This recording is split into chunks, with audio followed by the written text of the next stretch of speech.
The police lights flashed in the rearview mirror of the sleek black Mercedes on a quiet evening in downtown. Officer Richard Thompson pulled over the expensive car, noticing its dark-tinted windows. His hand rested instinctively on his belt as he approached the driver's side, flashlight beam cutting through the darkness. "License and registration," Officer Thompson barked, his voice carrying an edge of suspicion. The window rolled down smoothly, revealing a black man in his 50s wearing a crisp suit. The driver's calm demeanor seemed to irritate the officer even more. "Is there a problem, officer?" the driver asked politely, reaching slowly for his documents. "You were doing 45 in a 30 zone, Officer Thompson said sharply. "And your windows appear to be tinted beyond legal limits." His flashlight beam swept across the car's interior, pausing on the driver's hospital ID badge clipped to his suit jacket. The driver handed over his license and registration with steady hands. "I apologize for the speed, officer. I'm on my way to an emergency surgery." Officer Thompson scoffed. "Right. Emergency surgery. And I suppose you're the surgeon?" His tone dripped with disbelief as he studied the license. The name read Dr. William Anderson. "Yes, I am. I'm the chief of neurosurgery at City General. There's a 10-year-old boy waiting for me right now with a brain hemorrhage. Every minute counts." Dr. Anderson's voice remained steady, but his eyes held an urgent plea. The officer's radio crackled to life. "All units be advised, City General has requested police escort for their chief of neurosurgery, Dr. Anderson. Critical emergency case incoming." Officer Thompson's face froze. He looked at the ID badge again, then at the distinguished man sitting in the Mercedes. The same man he'd approached with such immediate suspicion. The same man who held a child's life in his skilled hands. I apologize, Dr. Anderson," Officer Thompson stammered, quickly handing back the documents. "Would you like an escort to the hospital?" Dr. Anderson looked directly at the officer, his expression neither angry nor triumphant. "Yes, that would be helpful. That boy can't afford to wait any longer." As Officer Thompson rushed back to his patrol car, he caught a glimpse of Dr. Anderson's face in his rearview mirror. The doctor wasn't celebrating this moment of revelation. His mind was already focused on the young life he needed to save, leaving behind the weight of another biased encounter he'd faced throughout his remarkable journey to the top of his field. The police lights flashed again, but this time to clear a path for a man rushing to save a child's life, a man Officer Thompson had judged too quickly, based on nothing but his appearance and the car he drove. Little did either man know that this traffic stop would lead to something much bigger than both of them. Begins in the heart of a modest neighborhood 30 years earlier, where young William Anderson lived with his grandmother in a small weathered house. The early morning sun peeked through the worn curtains as William hurried to his first job at the local pharmacy before school. "Don't forget your books, baby," his grandmother called out, her voice warm but tired from years of working double shifts as a hospital cleaner. She had raised William since he was 5, after his parents passed away in a car accident. "Got them, Grandma," William replied, patting his backpack. Inside were not just textbooks, but also medical journals he'd borrowed from the library. At 16, he already knew his calling. He wanted to heal people, to save lives. The bell above the pharmacy door chimed as William entered. Mr. Peterson, the elderly pharmacist who had given him this job, smiled warmly. "Right on time as always, Will. There's something special about a young man who understands the value of reliability." William worked diligently, stocking shelves and helping customers while absorbing everything he could about medicine. He watched carefully as Mr. Peterson filled prescriptions, memorizing drug names and their uses. During quiet moments, he would pull out his biology textbook, studying between tasks. After his shift, William rushed to school, where his excellent grades had earned him both respect and resentment. Some teachers encouraged his dreams of becoming a doctor, while others suggested he be more realistic about his future. That afternoon, William experienced his first encounter with law enforcement. He was walking home from school when a police car pulled up beside him. Two officers stepped out, demanding to know what he was doing in this nice neighborhood. "I'm walking home from school, sir," William answered respectfully, remembering his grandmother's warnings about staying calm in such situations. "I live 3 blocks from here." "There's been some break-ins reported," one officer said, eyeing William's backpack suspiciously. "Mind if we take a look inside?" William's heart pounded as they rifled through his medical books and school supplies. The officers seemed surprised, almost disappointed, to find nothing suspicious. "You want to be a doctor?" the younger officer asked, holding up a medical journal with raised eyebrows. "Yes, sir." "A surgeon," William replied firmly, despite their skeptical looks. That evening, as William helped his grandmother prepare dinner, he shared what happened. She listened quietly, her hands pausing in their work. "Baby, life ain't always fair," she said finally. "But don't you let anyone's doubt dim your light. Your daddy was the first in our family to go to college, before we lost him. Now you're gonna be the first doctor. You remember that when times get hard." William nodded, thinking about his father's old graduation photo that sat proudly on their mantel. His grandmother had worked extra shifts for years to put his father through college. Now she was doing the same for him, despite her arthritis getting worse. Later that night, William sat at his small desk, studying by lamplight. The day's events had only strengthened his resolve. He knew becoming a doctor wouldn't be easy, especially given where he came from, but he had inherited his grandmother's determination and his father's drive for education.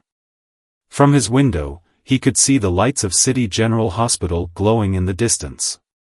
One day, he promised himself, he would walk through those doors not as a visitor or a patient, but as a doctor. He didn't know then just how difficult that journey would be, or that decades later, a traffic stop would bring his past and future into sharp focus. Outside, the same police car from earlier cruised slowly past his house. William watched it go by, then turned back to his books. He had a physics test tomorrow, and nothing, not doubt, not fear, not prejudice, would stop him from achieving his dreams. Part 3 unfolds in the bustling halls of State Medical School, where William Anderson navigated his way through the demanding world of medical education. 10 years had passed since those nights studying at his small desk, and his grandmother's sacrifices had helped him secure a partial scholarship. The fluorescent lights hummed overhead as William rushed between classes and his job at the campus cafeteria.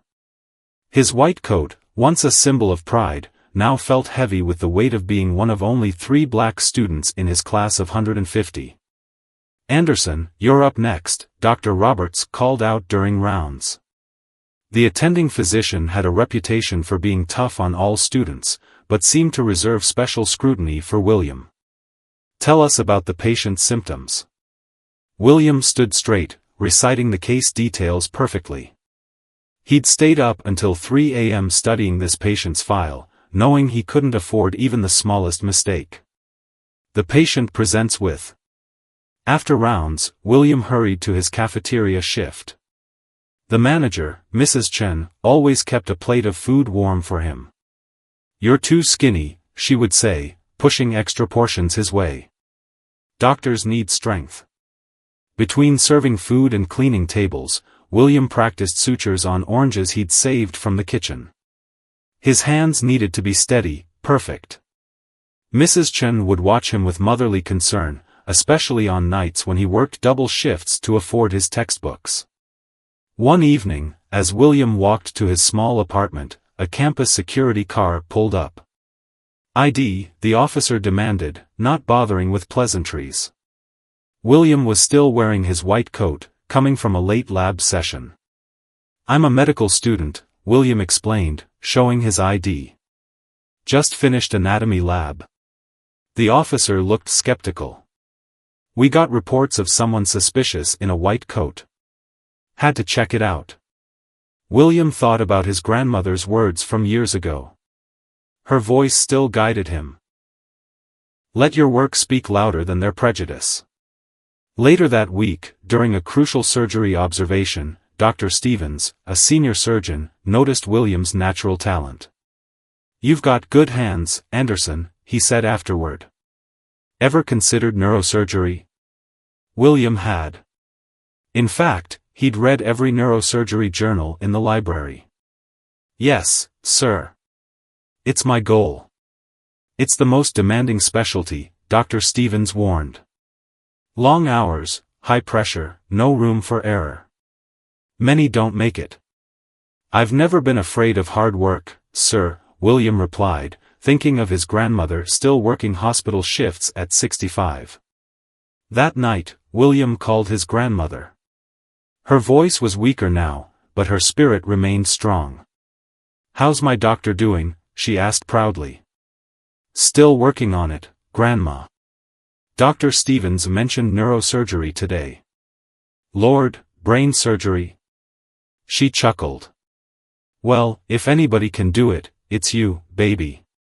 Your daddy would be so proud." William looked at his reflection in the window, the white coat, the stethoscope around his neck. He'd come far from that pharmacy job, but the journey ahead was even longer. Every day brought new challenges, new doubts to overcome. In his tiny apartment, surrounded by medical textbooks and instant noodle cups, William practiced surgical knots until his fingers ached. On his wall hung a single photo, his father's graduation picture next to his own white coat ceremony photo. 2 generations of dreams, connected by sacrifice and determination. The campus clock struck midnight as William finally allowed himself to rest. Tomorrow would bring another day of proving himself, of carrying his family's hopes on his shoulders. But for now, in the quiet of his room, he allowed himself to imagine standing in an operating room, saving lives, making a difference. Little did he know that years later, these long nights of preparation would lead to more than just surgical excellence. They would prepare him for a moment when his skills, his character, and his journey would challenge someone's deepest prejudices. Part 4 opens in the operating room of City General Hospital, where Dr. William Anderson stood focused on a delicate brain surgery. His hands moved with practiced precision as he worked to remove a tumor that other surgeons had deemed inoperable. "BP's dropping," a nurse called out. The tension in the room rose, but Dr. Anderson remained steady. After 16 hours of surgery, he was approaching the final crucial moments. "Just a little more," he murmured, his concentration unwavering. The OR team watched in silence as he carefully extracted the last piece of tumor.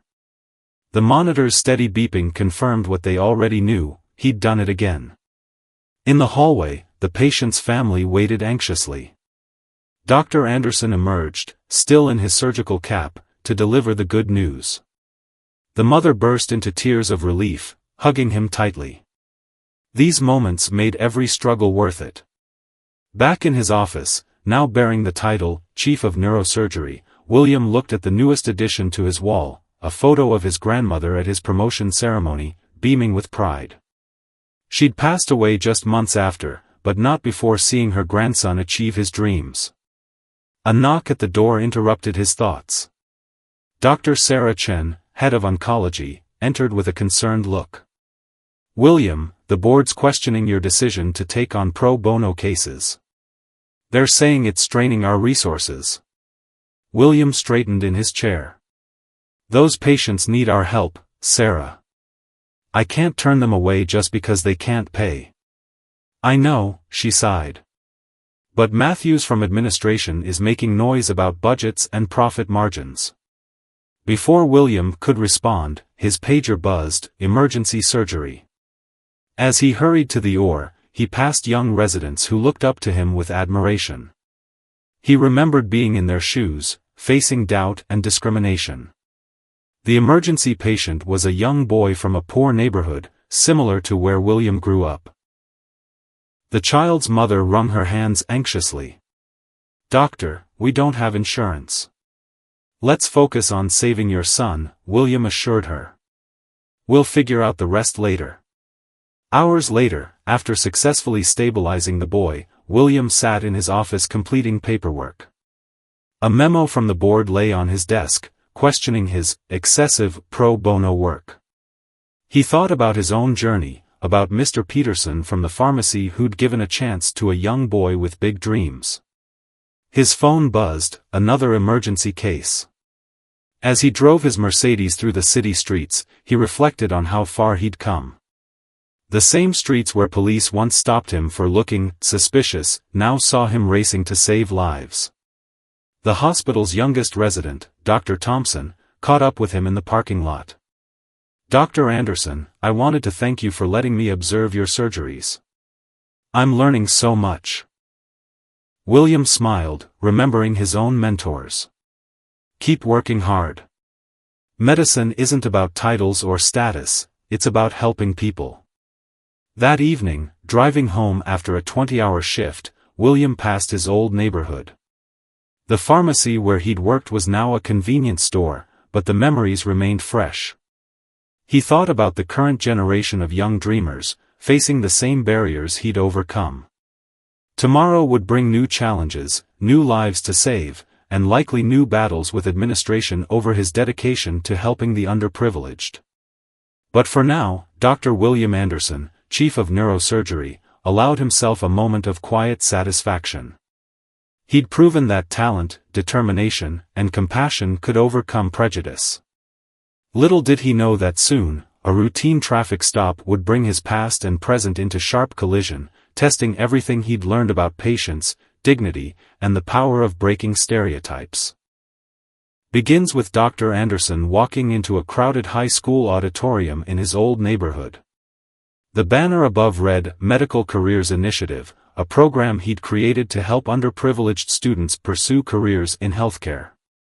"I stood where you're sitting now," he began, addressing the students. "Dreaming of becoming a doctor when some people said it wasn't possible." The teenagers leaned forward, drawn in by his presence. Many of them had never seen a black chief of surgery before. Among the students sat David, a bright 16-year-old whose circumstances mirrored William's own past. Living with his grandmother, working part-time at a local store, dreaming of medical school. After the presentation, David approached Dr. Anderson nervously. "Sir, I've been reading about neuroscience, but my school doesn't offer advanced biology classes," David admitted. "How can I prepare for medical school?" William saw his younger self in David's determined eyes. "Come to my office tomorrow. I think I have a solution." The boy's face lit up with hope. The next day, William presented his latest proposal to the hospital board. "We have empty classrooms in the East Wing after 4 p.m. I want to start an after-school program, advanced classes for students interested in medicine." Board member James Matthews frowned. "Dr. Anderson, this isn't a school. We're running a hospital. These students will be our future doctors," William countered. "I've secured private funding. All we need is space and willing mentors." He looked around the room, meeting each board member's eyes. "I had people who believed in me. Now it's our turn to believe in them." The program launched a month later. David and 20 other students filled the converted classroom, eagerly absorbing knowledge from volunteer doctors and nurses. William watched from the doorway as Dr. Chen taught them about cell biology, their faces bright with curiosity. "This is more than just classes," William explained to a visiting journalist. "We're showing them possibilities they might never have imagined." The program included mentorship, scholarship assistance, and hands-on experience in safe hospital settings. One evening, as William was leaving late, he found David studying alone in the classroom. "Grandmother's working night shift," David explained. "It's quieter here than at the library." William sat down beside him. "Tell me about your grandmother." "She works 2 jobs so I can focus on school," David said quietly. "Just like yours did." William nodded, remembering his own grandmother's sacrifices. "The scholarship committee meets next week. Keep working hard. The program grew rapidly. More doctors volunteered their time, inspired by the students' dedication. Local medical schools began taking notice, offering early admission interviews to program graduates. During a parent meeting, David's grandmother approached William, tears in her eyes. "Thank you for giving my boy a chance," she said. "For showing him it's possible." Later that night, driving home, William passed the spot where he'd been stopped by police as a teenager. He thought about how life had come full circle, from a young man facing suspicion to a doctor creating opportunities for others. His phone rang, the hospital board. The program's success had attracted attention from other hospitals nationwide. They wanted to expand it, create a network of medical education initiatives in underserved communities. As William pulled into his driveway, he smiled thinking about David and the other students. They represented hope, change, and the breaking down of barriers that had seemed insurmountable just a generation ago. He didn't know then that his commitment to lifting others up would soon intersect with another man's journey of understanding, all beginning with a traffic stop on a quiet evening.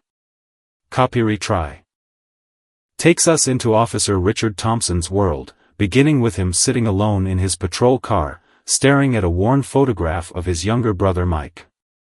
The streetlights cast shadows across his tired face as memories flooded back. 20 years earlier, Richard had watched helplessly as his brother battled drug addiction. Growing up in a middle-class family, they'd been close, but Mike's life took a dark turn after a sports injury led to pain pill dependency. Richard chose law enforcement hoping to make a difference, to help people like his brother. Unit 247, we've got a disturbance call, the radio crackled, pulling him from his thoughts. As he drove, his mind wandered to that devastating night 5 years ago when he'd received the call about Mike. His brother had died alone in a hospital waiting room, ignored for hours because staff assumed he was just another addict looking for drugs.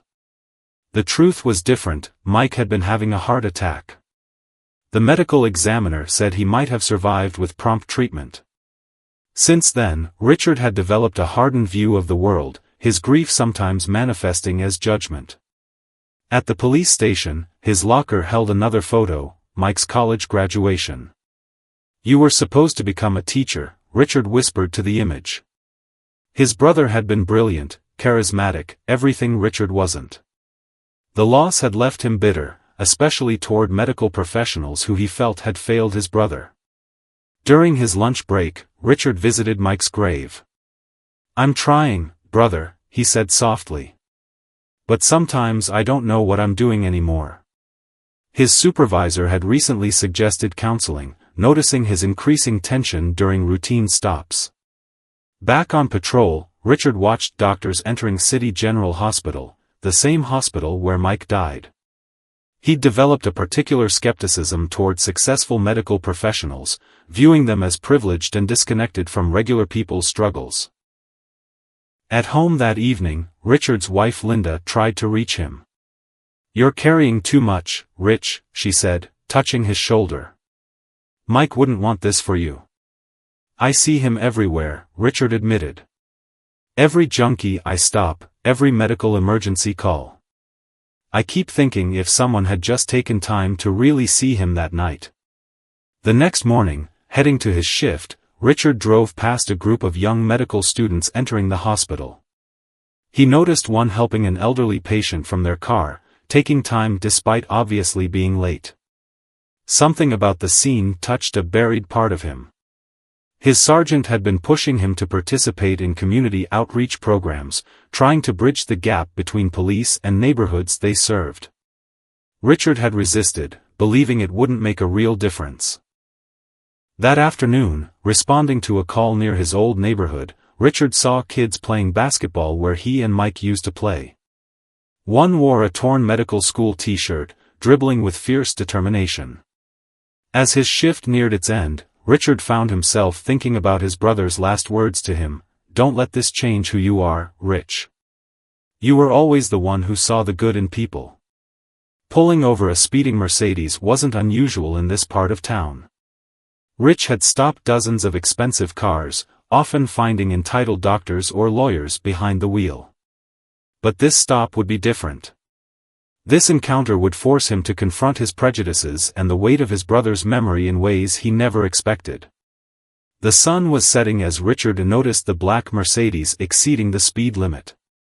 He flipped on his lights, not knowing that this routine traffic stop would become a turning point in his life, challenging everything he thought he knew about judgment, loss, and redemption.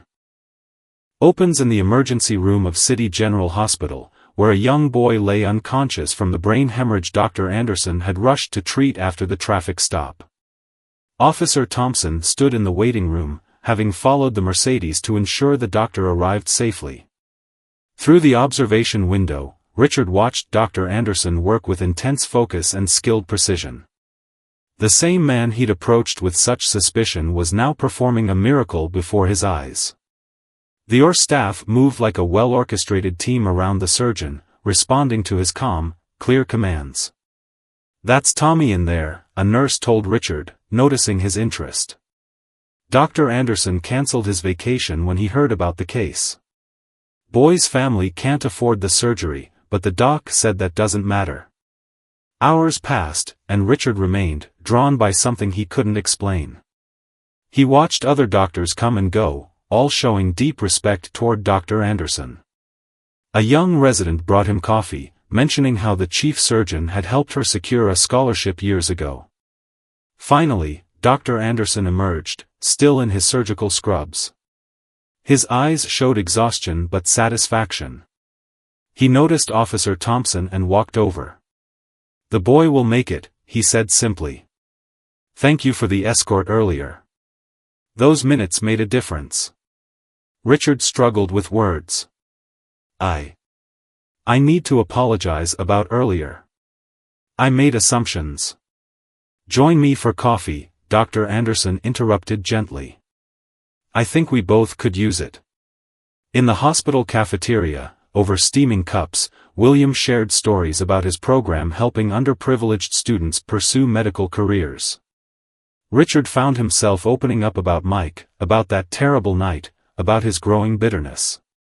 "Your brother's case," William said thoughtfully, "it represents everything I'm trying to change. Every patient deserves care, deserves to be seen as a person first." A code blue announcement interrupted their conversation. "Dar." Anderson rose quickly but paused. "Come by tomorrow if you'd like. I'm speaking to my students about breaking down barriers between communities and healthcare providers. We could use a police officer's perspective." That night, driving home, Richard passed the spot where he'd pulled over the Mercedes. He thought about how differently the evening had turned out from what he'd initially assumed. His brother's photo seemed to look at him differently from the dashboard. Little did either man know that this unexpected connection would soon be tested in ways neither could imagine, as another emergency would bring their lives into even closer alignment. Through the hospital windows, the lights stayed on, as Dr. Anderson began his next surgery. Both men carried their own burdens of prejudice and pain, but something had shifted. Sometimes the biggest changes start with the smallest moments of understanding. Tomorrow would bring new challenges, but for now, a small step had been taken toward healing old wounds, not just for a young boy in surgery, but for two men from different worlds who found common ground in their shared humanity. Unfolds in a tense scene at City General Hospital, where a familiar face is wheeled into the emergency room, Linda Thompson, Officer Richard's wife, victim of a serious car accident. The head nurse immediately pages Dr. Anderson, knowing the severity of her head injury requires the best. Richard rushes through the hospital doors in his uniform, face pale with fear. She was driving home from work, he manages to tell the staff. A truck ran a red light. Dr. Anderson meets him in the hallway, already reviewing the CT scans. "Officer Thompson, Linda's injury is serious. She has intracranial bleeding that requires immediate surgery." He pauses, making direct eye contact. "I'll be performing the operation myself." Richard's world seems to freeze. The same man he'd profiled during that traffic stop weeks ago now holds his wife's life in his hands. "Save her," he whispers. "Please." In the OR, Dr. Anderson works with intense concentration. Hour after hour passes as he navigates the delicate pathways of Linda's brain. The injury reminds him of his own mother's accident years ago, the one that drove him to specialize in trauma surgery. Outside, Richard paces the waiting room, remembering the night he lost his brother Mike. The same hospital, the same helpless feeling. But something's different now. He's seen Dr. Anderson work, watched him save that young boy's life. Dawn breaks as Dr. Anderson emerges, removing his surgical cap. "The surgery was successful," he says quietly. "Linda's strong. With rehabilitation, she should make a full recovery." Richard breaks down, decades of built-up emotion flowing out. Dr. Anderson stays with him, sharing coffee and quiet understanding. They talk about loss, about prejudice, about the walls people build around their hearts. In the recovery room, Linda slowly opens her eyes. Richard holds her hand while Dr. Anderson explains the procedure. As the doctor turns to leave, Linda catches his sleeve. "Thank you," she says weakly. "Rich told me about the traffic stop, about how you've changed his view of things." Dr. Anderson smiles. Sometimes life has a way of bringing people together for a reason. Over the following weeks, as Linda recovers, Richard becomes a regular visitor to the hospital. He watches Dr. Anderson work with his students, teaching them not just about medicine, but about seeing the humanity in every patient. One evening, Richard finds himself sharing his brother's story with the medical students. Mike could have been saved if someone had looked past their assumptions, he tells them. Dr. Anderson is teaching you something more important than surgical techniques, he's teaching you to see people, not stereotypes. The journey that began with a biased traffic stop has transformed into something profound, a bridge between two worlds, built on understanding and respect. As Linda grows stronger, so does the bond between these two men who once stood on opposite sides of society's divide. Neither could have imagined that their story would become a powerful lesson about judgment, redemption, and the healing power of seeing beyond our preconceptions. Part 9, the final chapter, opens 1 year after Linda's surgery. Dr. Anderson stands at a podium in City General's main conference hall, addressing a unique gathering, medical students and police cadets together in one room.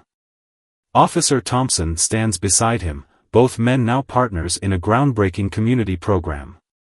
"A traffic stop changed both our lives," Dr. Anderson begins. "What started as a moment of prejudice became a bridge between two communities." The audience listens intently as he describes their journey from confrontation to collaboration. Through their combined efforts, they've created the Second Look Initiative, a program that pairs police officers with medical professionals to better serve underprivileged communities.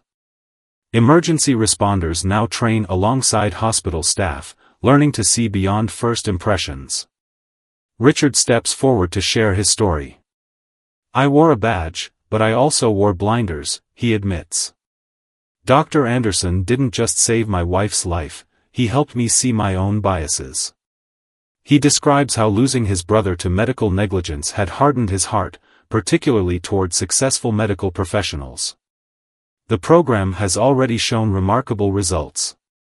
Emergency response times have improved in underserved neighborhoods. More importantly, trust has begun to grow between law enforcement and the medical community. David, the young student from Dr. Anderson's original mentorship program, now walks the hospital halls as a first-year medical student. He often works alongside Officer Thompson's daughter, who was inspired by her mother's recovery to become an emergency medical technician. Linda, fully recovered, volunteers at the hospital, helping families navigate the overwhelming world of emergency care. She's become a bridge herself, helping police families understand medical procedures and hospital staff understand law enforcement perspectives. Dr. Anderson's original traffic stop story has become a teaching tool, used in both police training and medical school orientations. It demonstrates how quick judgments can blind us to the humanity of others, and how breaking down these barriers benefits everyone. Change doesn't happen in grand gestures, Dr. Anderson concludes. It happens in small moments when we choose to see each other as people first. Every traffic stop, every emergency call, every patient intake is an opportunity to break the cycle of prejudice. Richard adds, "My brother Mike died because people saw a stereotype instead of a person. Now, because of Dr. Anderson, countless lives are being saved, not just through surgery, but through understanding." The program graduates its first class of joint-trained officers and medical staff. Among them, David stands proud, wearing his white coat, representing a new generation that will carry this legacy forward. The luxurious first-class cabin of Flight 372 fell silent as the flight attendant's voice grew louder. "I'm sorry, but there must be some mistake. These seats are for first-class passengers only," she said, looking down at the well-dressed black family through her gold-rimmed glasses. The father, wearing a perfectly tailored navy suit, held his young daughter's hand as she clutched her small teddy bear. His wife, elegant in her cream dress, kept a protective arm around their teenage son. The family had arrived early, settled into their pods, and were quietly reviewing the menu when the flight attendant approached them for the third time. "We are first-class passengers," the father replied calmly, his voice steady despite the growing tension. Other passengers were now watching the scene unfold, some recording with their phones, others whispering among themselves. The flight attendant's lips tightened into a thin line. "Sir, these pods cost thousands of dollars each. Perhaps you misread your boarding passes? Economy class is towards the rear of the aircraft." Her tone dripped with condescension as she emphasized each word as if speaking to children. The mother's hand trembled slightly as she reached for her water glass, but her dignity never wavered. Their teenage son's face burned with embarrassment as nearby passengers stared. The young daughter looked up at her father, confusion clouding her innocent eyes. "If you could just move to your correct seats, we can avoid any further." The flight attendant's voice trailed off as a senior crew member rushed forward, his face pale with recognition. "Ms. Thompson, a word please," he interrupted urgently, pulling her aside. His whispered words carried just far enough. "That's Richard Anderson, the airline's new CEO. He just bought the company last week." The color drained from Ms. Thompson's face as realization dawned. She turned slowly to face the family she had just tried to humiliate, only to find Mr. Anderson already rising from his seat, his business card extended toward her. "I believe we need to have a conversation about customer service," he said quietly. "And perhaps a longer discussion about assumptions and their consequences in today's world." The first-class cabin remained deathly silent as Ms. The story of how Richard Anderson became the owner of Skyline Airlines began 30 years ago in the very same airport where Flight 372 now stood at the gate. As a young man working night shifts as a janitor, Richard would watch the planes take off, dreaming of a day he might board one of those first-class cabins he cleaned each night. Between mopping floors and emptying trash bins, Richard spent every spare moment studying. His small cleaning cart became a mobile library, textbooks propped open as he moved through the quiet terminal. Other janitors called him crazy, but Richard had made a promise to his grandmother who raised him, that her sacrifices wouldn't be in waste. Living in a tiny one-bedroom apartment, Richard saved every penny from his janitorial job to attend community college during the day. He survived on instant noodles and worked double shifts on weekends. His hands would crack and bleed from the harsh cleaning chemicals, but his determination never wavered. His breakthrough came when he noticed inefficiencies in the airport's waste management system. During his shifts, Richard documented everything, creating detailed reports and cost-saving proposals. After 6 months of research, he gathered the courage to slip his proposal under the airport manager's door. 2 weeks later, the airport implemented his suggestions, saving millions in annual costs.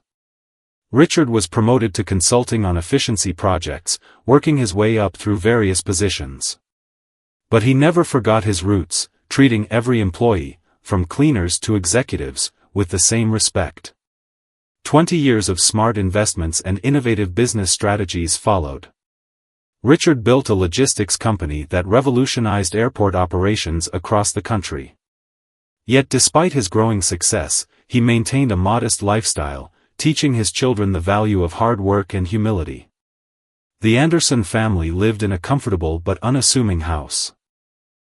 His wife Clara, a former school teacher, insisted their children attend public school to stay grounded.